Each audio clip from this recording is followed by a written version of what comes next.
One of the promises made during the People's Progressive Party Civics campaign trail leading to the 2020 general region elections was free tertiary education at the University of Guyana. This commitment also formed a part of the party's manifesto. But with over 2 years in office, steps have not been taken in fulfilling that commitment.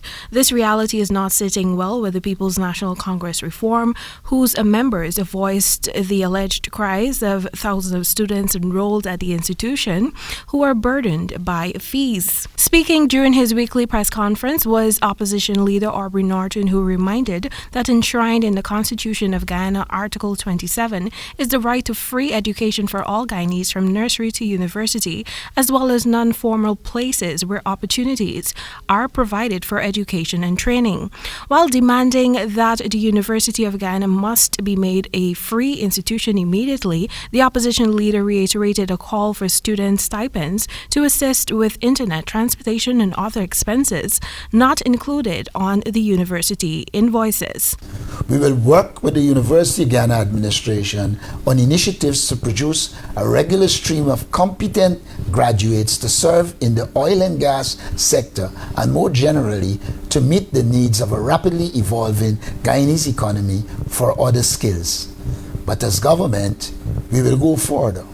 Over the last several decades, many Guyanese bore the burden of paying to access the university. Many remain indebted to the university. All University of Guyana students' debt must be cancelled. President Irfan Ali in December 2020 was quoted assuring free education at the University of Guyana by the end of 2024. In the interim, the Ministry of Public Service has been providing thousands of scholarships for local and international universities. Meanwhile, Norton has made it pellucid that the coalition is not against the disbursement of cash grants to Guyanese as is being undertaken by the government in various parts of the country. He pointed out that the parties are not against the initiative, which is referred to as handouts, and that they see cash transfers as an entitlement. We see the PPP handouts as inadequate, sporadic, and discriminatory. We see these as money that belongs to the people of Guyana, and therefore it is an entitlement. We believe the people must collect those monies, failing which the PPP kleptocracy will steal those monies. In addition, we have been informing Guyanese, and we strongly believe that handouts cannot solve the problems of increasing cost of living and poverty. With the aim of prioritizing the needs of the populace, the coalition has coined a holistic and integrated set of short, medium, and long-term beneficial programs.